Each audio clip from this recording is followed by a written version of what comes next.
Herkese merhabalar, kanalıma hoş geldiniz. Bugün sizlere yıllardır yapıp sattığım içli köfte tarifiyle geldim. Bütün püf noktalarıyla anlattığım videoyu sonuna kadar izlemenizi önemli rica ederek sizleri çok bekletmeden hemen tarife geçiyorum.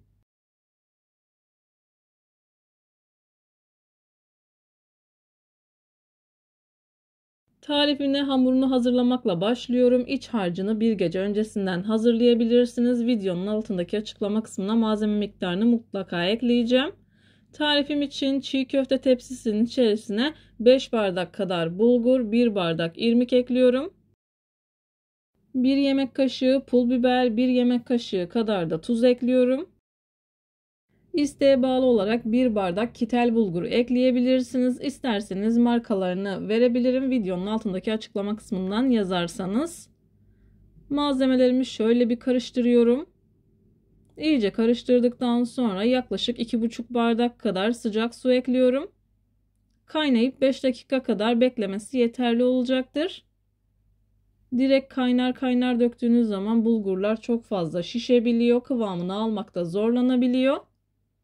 O yüzden bir kaynatın, 5 dakika kadar bekletin. Suyu ekledim. Kaşık yardımıyla karıştırıyorum. Bulgurların hepsinin ıslanmasına dikkat edin.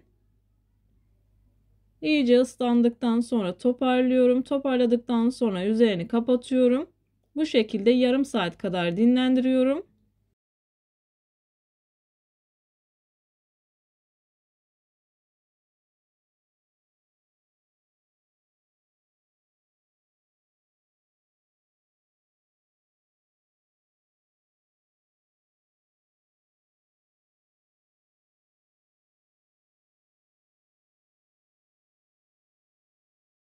Üzerini bir poşet yardımı ile kapatıyorum. Bu arada isterseniz yoğurma kabında da hazırlayabilirsiniz. Üzerini kapakla da kapatabilirsiniz. Yaklaşık yarım saat kadar dinlendirdim. Poşeti kenara alıyorum. Bulgurları bu şekilde dağıtıyorum.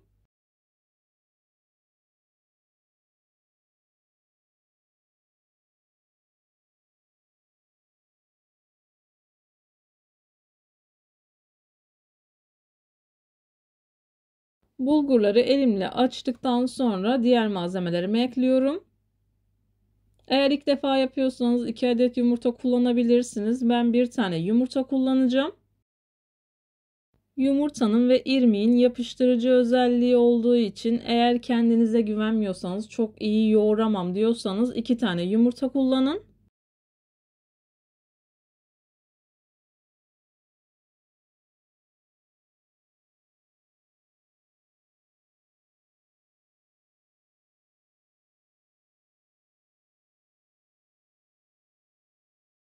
Bir yemek kaşığı domates salçası, 1 yemek kaşığı kadar biber salçası ekliyorum. Salça miktarını kendi damak tadınıza göre ayarlayabilirsiniz. Bir tane yumurta ekledim. Yarım çay bardağı kadar un ekledim. İsterseniz bu tarif için 1 çay bardağı kadar kullanabilirsiniz. Ben eklediğim undan başka un kullanmadım ama isterseniz kıvamına göre arttırabilirsiniz. İçli köfte yaparken dikkat etmeniz gereken en önemli nokta suyun kıvamını kaçırmamanız gerekiyor. Bulgurların kesinlikle elinize yapışmaması gerekiyor. Eğer bulgurlar elinize yapışıyorsa kıvamı kaçmıştır. Suyu fazla kullanmışsınızdır. Toparlamak için de dilerseniz irmik kullanabilirsiniz veya unla toparlayabilirsiniz.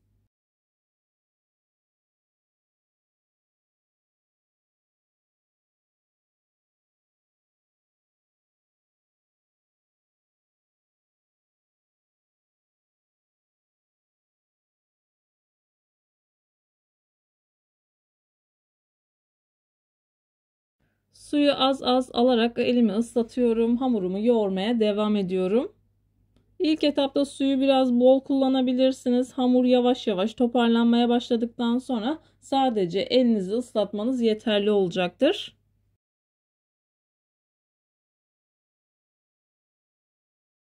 Hamuru yaklaşık 20 dakika kadar yoğurdum. Bu kıvama geldi. Yaklaşık bir 20 dakika kadar daha yoğuracağım. Eğer yorulduysanız üzerini kapatın. Biraz dinlendikten sonra tekrardan yoğurma işlemine devam edebilirsiniz. İçli köfte hamurunu ne kadar yoğurursanız o kadar güzel bir şekilde kıvam alıyor. Gördüğünüz gibi suyun kıvamı tam olduğu için elime kesinlikle yapışmıyor.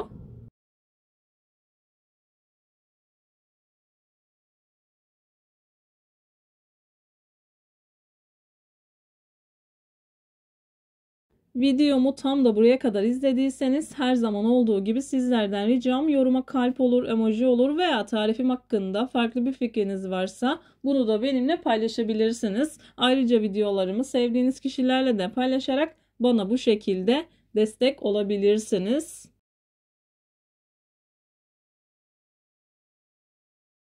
Ben birçok içli köfte tarifini sizlerle paylaşmıştım. İsterseniz dışını etli, dışını patatesli de yapabilirsiniz. Ayrıca o tarifler de kanalımda mevcuttur. Ayrıca sadece haşlamalık yaptığım içli köfte tarifleri de yine kanalımda mevcut. İsterseniz onlara da göz atabilirsiniz.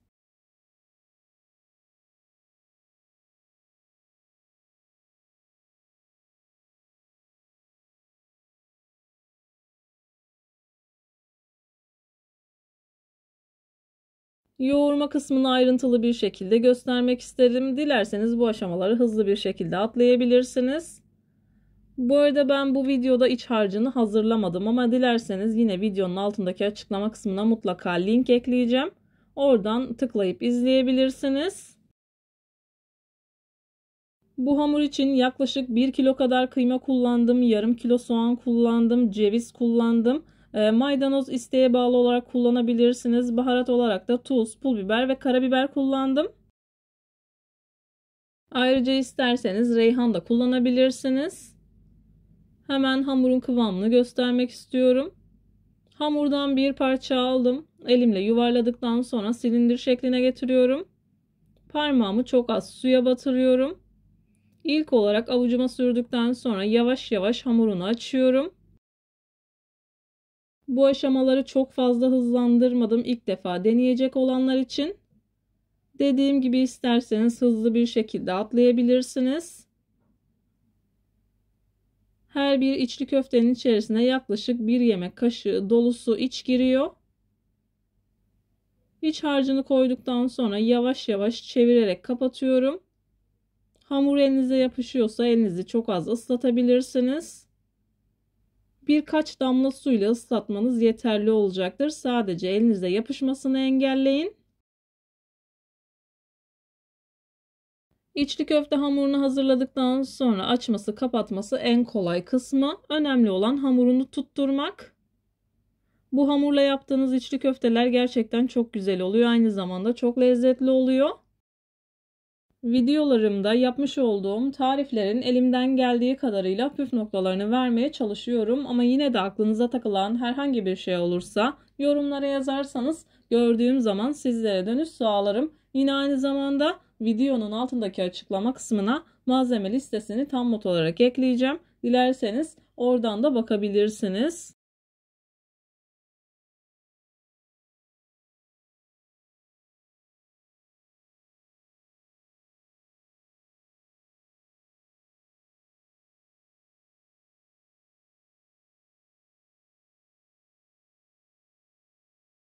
İçli köftelerini aynı şekilde hazırlamaya devam ediyorum. Bu tariften isterseniz haşlamalık, isterseniz kızartmalık yapabilirsiniz.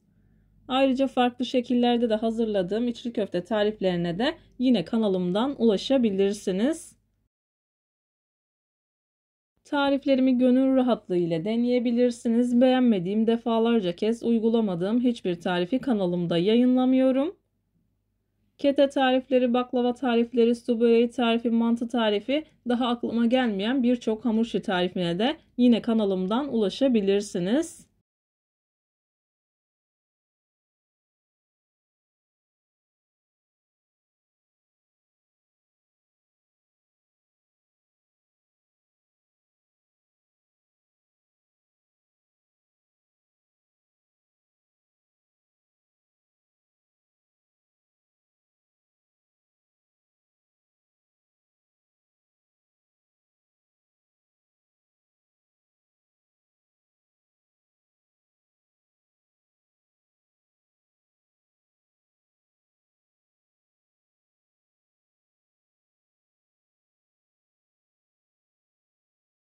İçli köfte hamurunu açarken ufak tefek yırtılmalar olabilir.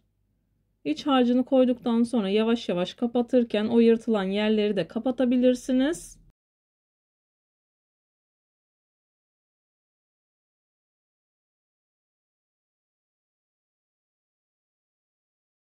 Meraklısı için, öğrenmek isteyenler için ayrıntılı bir şekilde içli köfte yapımına devam ediyorum. Bu aşamaları izlemek istemeyenler de direkt kızartma işlemine ve doku testine geçebilir.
İçli köftelerin hepsini hazırladım. Ayrıntılı bir şekilde göstermek istiyorum.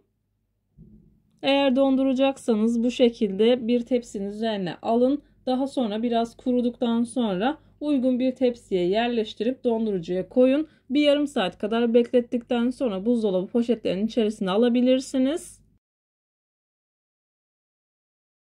Dondurucudan çıkan içli köfteler nasıl kızartılır adlı videoya da yine kanalımdan ulaşabilirsiniz. Uzunca bir video oldu. Umarım sıkılmamış, aksine keyif almışsınızdır. Kızgın yağın içerisine bırakıyorum. Yağın mutlaka kızgın olmasına dikkat edin. İçerisine yağ çekmemesi için bol miktarda yağ kullandım.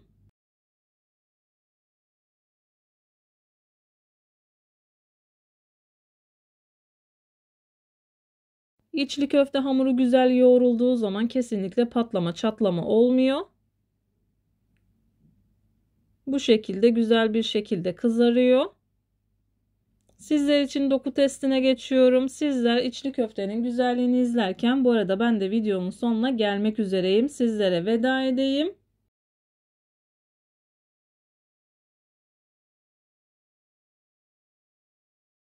Bir videonun bir tarifin daha sonuna geldim. Umarım tarifimi beğenmişsinizdir. Tarifimi beğendiyseniz beğenmeyi, kanalıma hala abone değilseniz kanalıma abone olmayı, bildirim zilini açmayı lütfen unutmayın. Hoşça kalın. Allah'a emanet olun.